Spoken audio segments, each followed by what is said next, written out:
This is Blue. Blue is our 1971 Volkswagen Type 2. Although she was born in Germany, Blue spent most of her life in California before moving to Ireland about 6 years ago. Blue is a survivor, quite literally. She has been through 2 forest fires in her lifetime, and in the most recent, the famous fires of Paradise, California in 2019, she was pretty much the only man-made object left standing.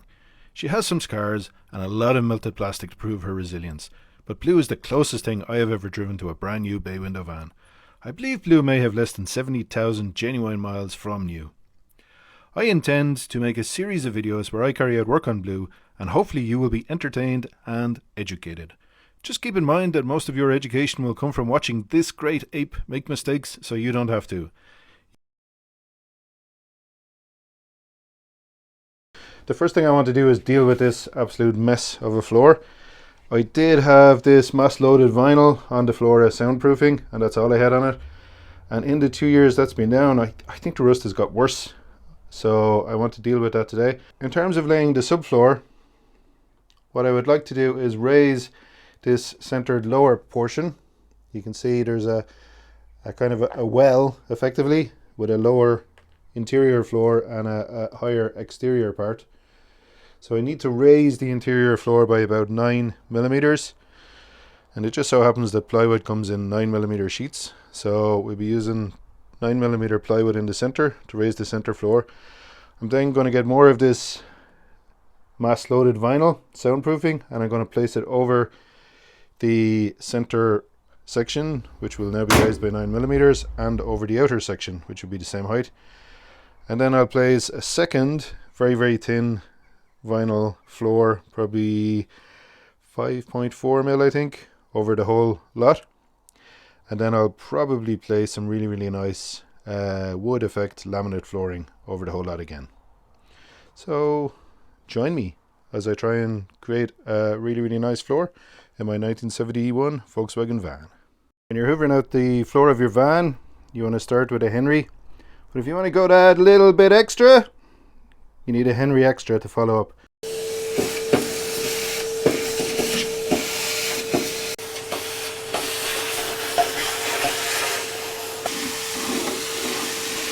So I've hoovered the van and she's a little bit rough in places. There's quite a bit of surface rust at least.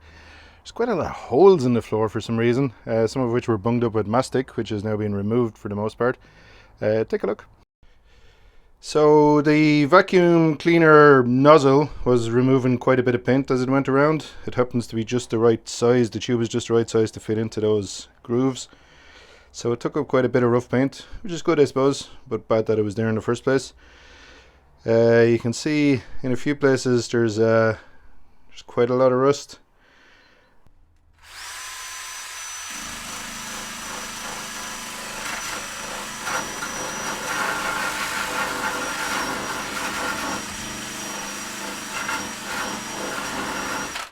Were they still using lead paint in 1971? I don't know. Is there any 1971 paint left on this van? I don't know.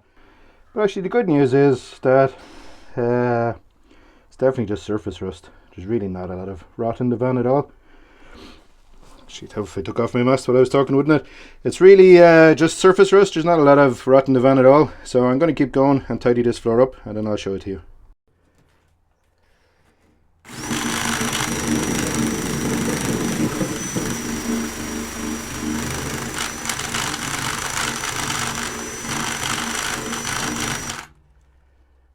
So great news. Honestly, the rust is just surface deep. I don't know how well you can see that, but the tiniest little lick of the wheel, and it's just ripping the surface rust off. And there's metal right underneath it. Absolutely no issues whatsoever. So that's great news. I'm going to just get a sanding pad and just sand a few bits that I can't get out with the drill. And then I'm going to hoover it again and we'll have a look. So look, I think it goes without saying that experts don't make YouTube videos. If I was an expert in restoring all Volkswagen vans and putting floors into them, I'd be busy making money doing that as opposed to making videos about it. So I'm not an expert, but I think what's happened here is that the original floor probably had no paint on it for whatever reason. Maybe it was used as a van. or very little paint anyway. There's little bits of red paint coming up here and there, but not a lot. I suspect that somebody at some point put primer on it, which is the grey stuff, but didn't finish the job by painting it, which maybe preserved it or maybe didn't. I don't know. I don't know how well primer works without paint on top of it. I suspect not very well. So it happens that I have a tin of this stuff in the shed, unopened. I don't know what I bought that for. Matte black, straight to metal, galvanized and rust. I was just about to put the black matte paint on when I spotted this hiding in the back of the shed. A rust inhibiting anti-corrosive primer for the protection of something metals. Red matte finish, anti-rust primer. So I think what I might do is I might put this on first and then put the black on over it tomorrow. I have to be honest, this is tedious work. So boring. But it's looking well. But what is nice is with the even matte finish, you can now see how good the floor is. There isn't even any dents in it. And you can see the original, what would you call them? Weld marks or fabrication marks? Weld marks, I suppose, from the factory going down the center there. This floor is really in a astonishingly good condition. And that's it. Okay, so one coat of red rust inhibiting primer has gone down. It's a little bit messy in some areas, but I followed the rust. I didn't have much choice, so I painted up as far as the rust went. No dents, no bruises, no holes apart from lots of screw holes, which I'll have to fill in with something. These brackets are going to have something done with them, but I'm going to let this dry overnight, and then tomorrow, if the weather is open to it, I'm going to paint it with a top coat of matte black metal rust inhibiting paint, and then we can look at the next step of putting some flooring down. So look at that floor, beautiful, it's smooth, looks really well, it's a nice even color. I won't bother putting any wood on it at all, just leave it like that. Gorgeous. It came out really well, it looks really good. It's still got the little screw holes in it because the magic screw hole fairy elf fixers didn't come overnight, and I have made a decision on what to do with those little screw holes. I'm going to continue with the second layer of matte black metal paint, and then I'm going to use a little bit of this stuff, duct tape, to cover the holes. And the reason I'm doing that is because I don't want to use filler, because I want to work on the bottom of the floor underneath the van as well and do a similar job. I want to paint it and protect it, and I don't want to be sanding filler from both sides and pushing it back up through the hole, and I can't think of anything else to put on it. So the duct tape should be, it's not going to absorb water, it's going to stop water getting in through the holes and under the floor, and it should be fine. And if needs be, if I change my mind later, I'll fill it from underneath, and the duct tape then will act as a kind of a barrier to stop the filler from going up endlessly through the hole. I have ordered a sheet of 9mm plywood online to be delivered from Dublin. The reason I did that is because there's a complete shortage of plywood locally. Even normal regular 12mm plywood, there's very little of it. So I went online, I found a hardware shop in Dublin where I could order a 8x4 sheet of plywood and get it delivered, and the delivery was £6. I'd say they're looking at that order and going, meh. So hopefully they'll be decent and honor the order, and if they do, it should be delivered today. So that will allow me today to put the second layer of paint on, put the tape over the holes, and hopefully start cutting and laying the plywood, and then I'll make a decision on what top floor to put down. Anyway, there it is, looks well.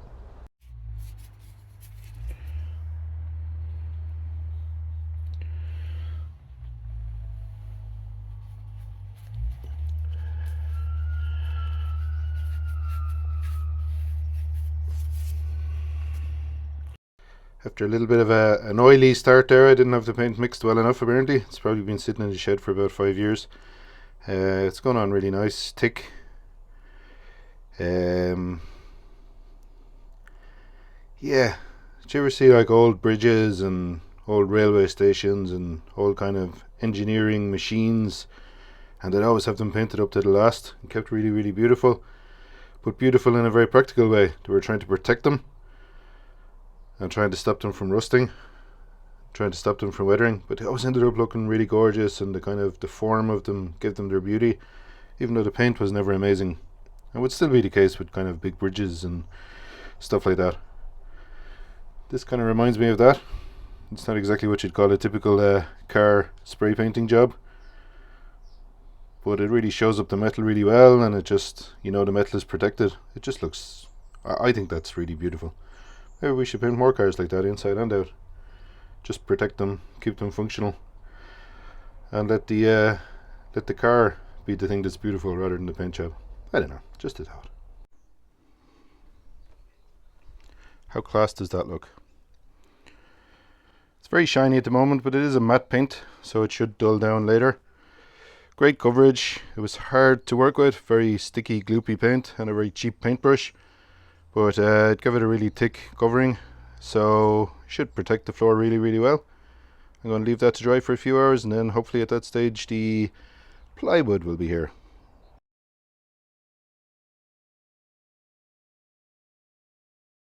Just before I start fitting plywood, I'm going to try and do something about these seat brackets. I want to protect underneath them. So what I'm going to do is I'm going to throw some Oatrol oil down into the holes, let it spread around. That will go hard and basically act the exact same as paint, and just keep the rust at bay.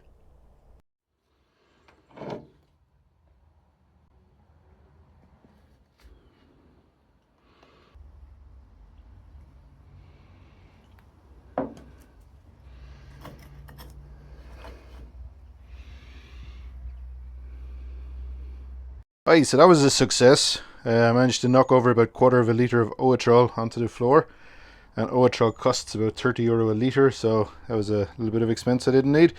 Anyway, it is a rust preventative, so if this floor ever rusts at this stage, I'll be extremely disappointed. It should outlast me easily. You can see it's shining in the sun there, in the holes. Hopefully it will spread. You can get a good view of it there. Hopefully it'll spread and make its way along the channel and coat the metal.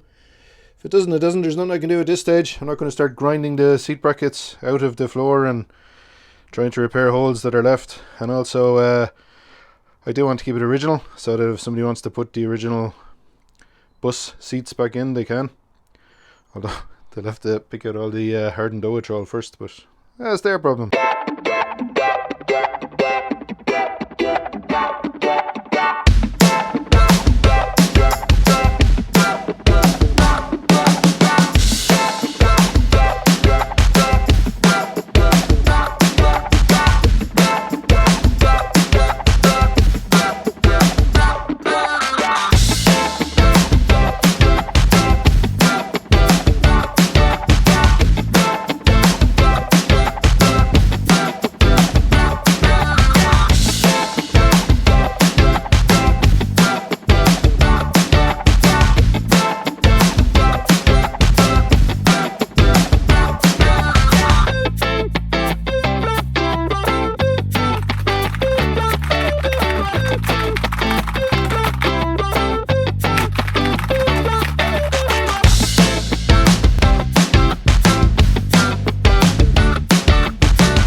If you ever wondered why almost all classic cars in Ireland are imported, maybe not almost all, but an awful lot of them, it's because nothing metal lasts in Ireland.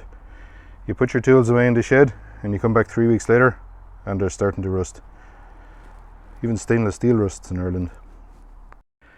I don't know if I need a new blade on that or what. It's as rough as a badger's arse. I also probably should have done it from the other side, but anyway, I'm just going to give it a quick sand. It'll be fine.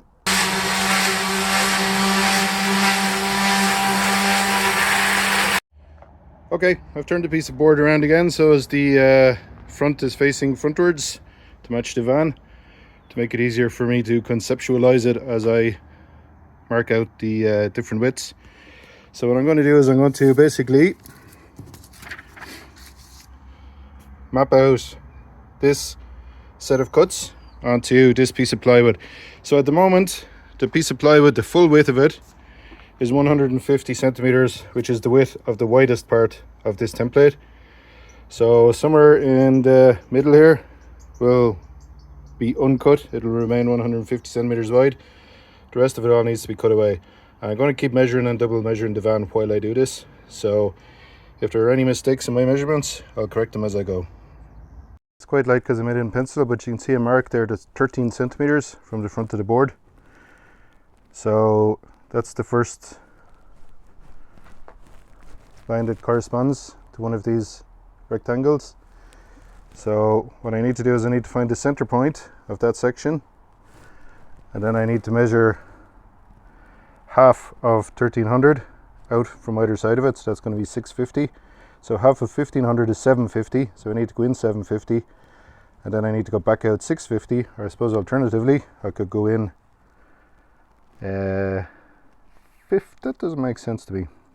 Oh yeah, it does, sorry. Okay, so yeah, so it's 1300 wide, this section, so I need to find the middle, and I need to go out 650 either side from the middle.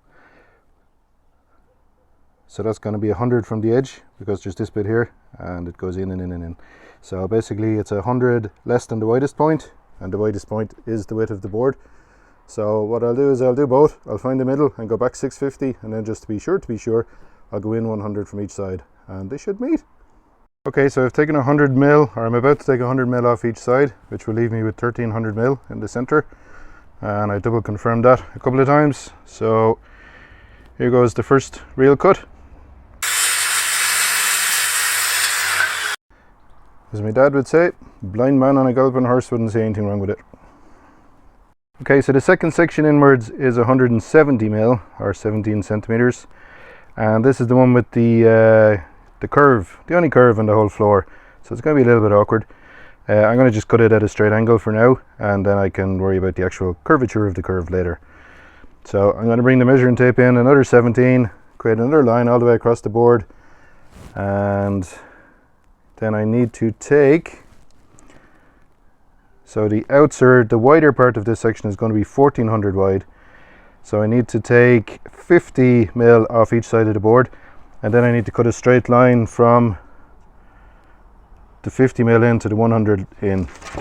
Or maybe I'll just wait and do that as the proper curve when I'm ready. Anyway, I'll get on with making the first cut.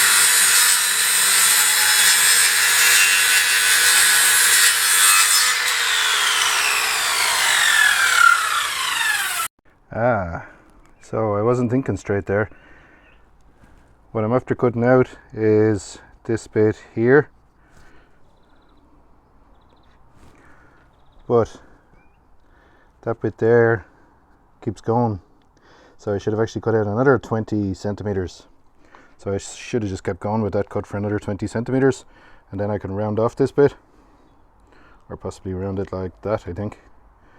So I'm going to, doesn't matter, doesn't make any difference, just could have saved me a bit of time. But I'm going to cut another 20 centimeters down here, which will correspond to this here.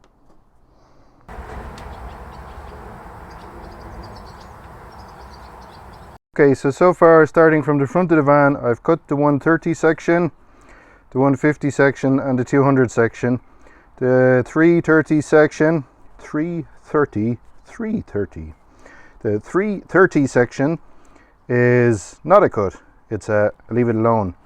So I need to measure down 33. Did you ever notice Irish people can't say THs? I try, but I can't. So 33 centimeters wide, and then basically the rest of the board, because this piece of board ends here at this line, it doesn't go any further. Just don't have enough wood, so I need to leave 33 centimeters. Then I need to go back in 10 centimeters, is that right? No, 5 centimeters. I need to go back in 5 centimeters and just cut down to the end of the piece of wood. So I'm going to come down 33 here, in 5, down to the end of the piece of wood. Okay, we know this isn't going to fit in the van yet because we're missing that curb up in the top right and top left corners. However, I can't resist lifting it in just to see if I bollocksed it up or if it's all right.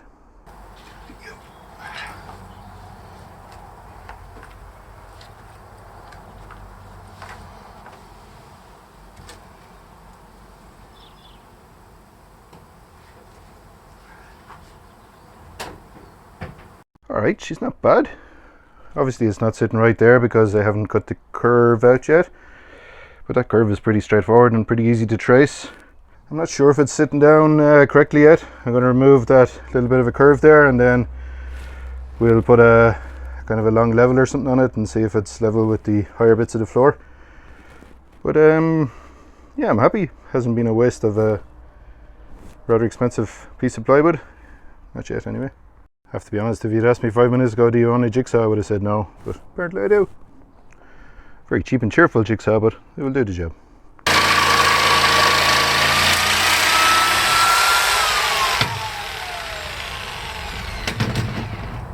So I'm just going to use the offcut from that side to mark this side and put the same cut. I found the jigsaw and lost my pencil. Of course I did, why wouldn't I? Don't know where it's gone. It's fine.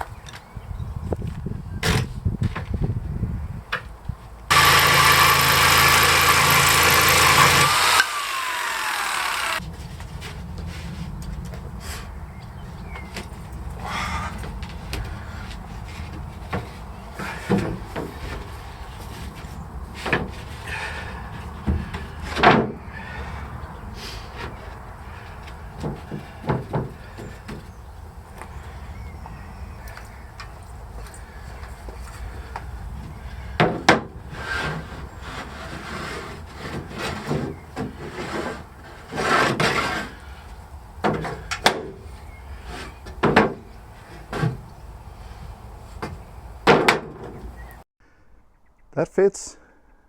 It fitted first time. It's perfect. It's the correct height. It's leveled the floor. All the cuts are spot on. The van's about to explode. Go on fire. Kill me. Something. This isn't right. The universe just is never this kind to me. It fitted first time. I didn't even need to shave a bit off. This is scary times. Anyway, I'm going to get on with cutting the back two pieces. There's my opportunity to fuck up. Now they should be pretty straightforward. And you know what, even if they do go wrong, there's one kind of big square piece that would be easy to fill in, and then the rest is so in and out and all over the place that it doesn't really matter if it's made up of little bits and pieces of wood. It's not going to be under any pressure when you're walking on it or anything. So yeah, I'll get on with the rest of it. Okay, so it turns out when I started cutting part B, which I have called part A here, so I have two part A's. This should say plywood cut B, and instead of 1220 by 340, it should be 1220 by 385 when I remeasured. I'm not sure how I made that mistake. I might have used what I believed was the length of the floor in the van rather than actually measuring the van off a diagram I had. But anyway, regardless, it's 1220 by 385 and I've just cut it. There it is. So that's 1220 by 385. So what I need to do is I need to cut out a notch for the wheel arch, a notch for the air vent, I presume that is, a notch for the little sticky up bit in the middle between the two air vents, and a notch for the second air vent. And it looks like it's going to slide in past the wheel arch there, leaving just a nice little square plywood cut C. So if you've been taking notes so far and you've been writing down dimensions from the piece of paper I've been using, don't. I'll put a link to the PDF in the description of this video, and I'll also I'll make sure when I edit the video that the piece of paper shown on screen before I make all these cuts is the correct one. Okay, so I've drawn the little notches that I need to cut out along the board so as it can slide back in and sit in neatly beside the other one. What I'm going to do now, before I cut it out, I'm going to measure them all against my diagram, and I'm going to update my diagram and make sure that that's accurate. Bearing in mind, if you're looking at that diagram, that template, it's for a 1971 left-hand drive US spec bay window van, so yours could be different. I don't know. That was a pain in the ass. Worked out very well, sitting lovely, looks really, really well. It's very neat, goes right up against the back, but it took a little bit of manipulation and sanding and moving and jigsawing to get it right. That bit in the middle I didn't realise stuck out further than the two air pipes, so I'll have to update my drawing again. So I have one little small bit to do in the corner and that's it. And we're done. I am very happy with that. Alright, so that's the wooden subfloor down in the van. There's one thing I forgot to do, which was to fill the little screw holes in the metal. So I'll do that in my own time. I've decided I'm just going to use a little bit of plasticky duct tape. I actually filled some of the bigger ones with little rubber bungs I found, which I think is how they're supposed to be filled. But the little screw holes I'm going to fill I'm not going to fill. I'm going to cover with a little bit of duct tape. And then what I'll do is I'll fill them from underneath at some point. I now have a decision on how I'm going to hold the wooden subfloor to the metal floor of the van. I don't particularly want to screw it down. Actually, I'm not going to screw it down. I might glue it down, or what I might do is I might put the very heavy layer of mass loaded vinyl underneath the wooden floor. That will raise it up by about 2 mil. But then what I'll do is I'll put the mass loaded vinyl around the wooden subfloor as well. So it'll bring the surrounding floor up by 2 mil as well. And then I'll lay the wooden floor on top of that. So that the wooden floor wouldn't be glued down then, but what it would be sitting on soundproofing, so it wouldn't rattle or bang or anything like that. And I think the wooden floor would be heavy enough to hold it down. Perhaps I might need to put something underneath it and above it if I was doing that, to stop the wooden floor rattling on the plywood subfloor. I don't know. I'm going to think about that. So, see you for the next bit. I can't remember where I'm at with this video I'm recording about putting the floor in the van at this stage, because it's about 3 weeks ago since I recorded the last part where I put the wooden floor in. I've painted it since, done a little bit of a job on it just to make it waterproof. But I've changed my mind on a whole lot of things. I decided to put in a rock and roll bed. I decided to put in vinyl instead of a wooden floor. A wood effect vinyl floor, not lino, real nice vinyl stuff. But I've been through a nightmare. I ordered a Rusty Lee bed from Serial Combi in France. I did so to avoid the Brexit tax and because they had some in stock. Rusty Lee has a 6-week waiting list, which I'm very happy for him about. It arrived and it was badly packed. They said, tough, should have told the courier, you should have refused delivery. I said I couldn't refuse delivery. It looked perfect. The damage was internal. I didn't even know it was damaged until I started assembling it and wouldn't go together. Some of the parts were bent out of shape. How was I supposed to know whether they were meant to be bent or not? They've more or less said, tough, we don't care. We're not interested. We're not giving you your money back. We're not going to help you. We're not going to do anything. I emailed them back and forth. I threatened them with legal action. I was really angry, really angry. I CC'd Rusty Lee at one point and I said, look what these clowns are doing to your name. Look what your suppliers are doing in your name. He rang me, nicest man I've ever spoken to, and he told me how to fix the problem. And he said, look, he said, the right thing to do would be to follow up and get them to resolve it. But he said, if you just want to get your bed in and not have a heart attack, here's what to do. Put me on the right track. I have the bed in now. And I'm going to get on with making this video about putting the floor in. I just need to measure up the bed, make sure it's level, make sure everything is perfectly right, tighten it in. I got lucky for once in my life. I got lucky, and there was seatbelt mounting points in the van already drilled and everything, so the bed went into them nicely.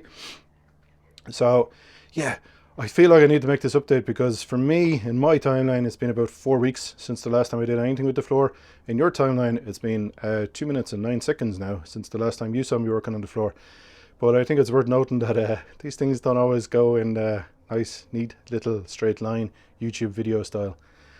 Anyway, I might just add, by the way, this is a plea to the people of Britain. If you're British, will you please do something about Brexit? Have another vote, reverse it, do something.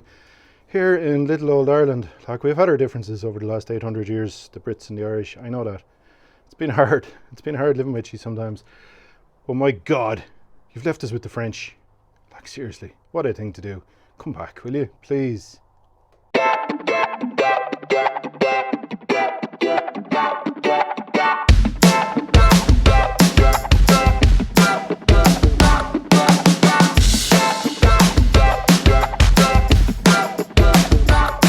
A couple of weeks later, the flooring, as you saw, has gone in, but I didn't do the finishing touches around the edges, trim it, make it look nice, make sure it's completely kept in place. So I'm going to do that today. I have the van behind me, I have the engine running for a little bit of background music on this scene. As a little aside, this is an Irish tax disc. So I'm sure in most countries they do have or have had something similar. You pay your motor tax and you get a little disc. The cost of taxing a classic vehicle in Ireland is €56 per annum. However, in just the last few weeks, they have announced that they're doing away with tax discs. Not doing away with tax, unfortunately, but they're doing away with tax discs. So I suspect this July 26 tax disc is possibly the last tax disc, that's hard to say, that this van will ever wear. Okay, so here's the plan. I got some of these edging pieces in my local Woody's DIY, a name that I've noticed some of my American friends find very hilarious. So in Woody's DIY, I picked up 1, 2, 3, 4, 5, 6, 7 of these trimming edges. So one of them is going to go along the outer edge here, and then I have a little bit spare here. 2 of them I've already cut to size to put a gap in the middle. So they're going at the back of the floor underneath the seat bed. 1 and a bit of them is going to go over against the far wall in a slightly different position. And then close to 2 of them again are going to go against the front panels. I'm not actually going to film myself doing this. I'm just going to cut them to size, push them in. I'll probably in some places have to trim the edging in a slightly different way than you would expect, so I'll be just tapping away at it with a grinder. I'm going to push them in, glue them down, and then I'll take one last final shot of the floor. Finito!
Okay, I've cut all the pieces of trim to shape and I'm just going to glue them in.